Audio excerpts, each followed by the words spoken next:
আলাইকুম রহমতুল্লাহ। সম্মানিত প্রিয় বন্ধুগণ, বিএনপি সরকার বেশ দিন ক্ষমতায় টিকতে পারবে না। দেখবেন অল্প কয়েক মাসের মধ্যে হঠাৎ করে বিএনপি সরকারের পতন হয়ে গেছে। দেখেন, আওয়ামী লীগের সরকার পতন হয়েছিল তার নেতাকর্মীদের কারণে, আর ঠিক দেখবেন বিএনপি সরকারও পতন হবে ওনার নেতাকর্মীদের কারণে।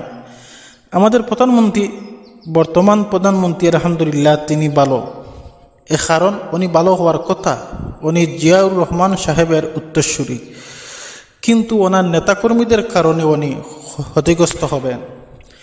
সম্মানিত প্রিয় বন্ধুগণ, বিএনপি সরকারের প্রধান মূল ভুলটাই হচ্ছে, দেখেন নির্বাচন দুটো হয়েছে, একটা জাতীয় সংসদ নির্বাচন আর একটা গণভোট, এই দুইটা হয়েছে, কিন্তু একটা বিএনপি গ্রহণ করেছে আর একটা তারা অবৈধ করেছে।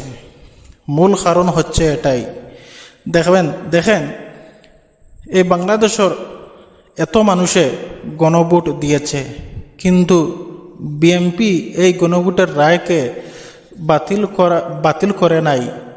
জনগণের আস্থা তারা হারিয়ে ফেলছে, এমনকি জনগণের মন নষ্ট করে দিয়েছে, রায় বাতিল করে নাই।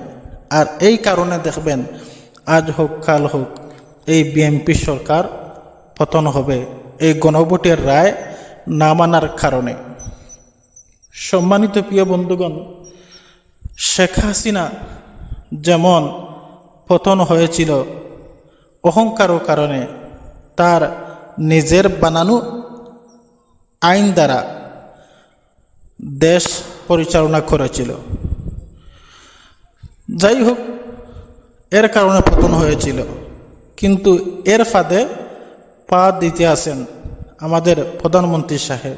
উনিও চাচ্ছেন স্বৈরাচারী হয়ে উঠতে, কিন্তু উনি যদি তা করেন মস্ত বড় উনি ভুল করবেন। উনি শেখ হাসিনার মতো হতে পারবেন না, আর 15-16 বছরও ক্ষমতায় থাকতে পারবেন না।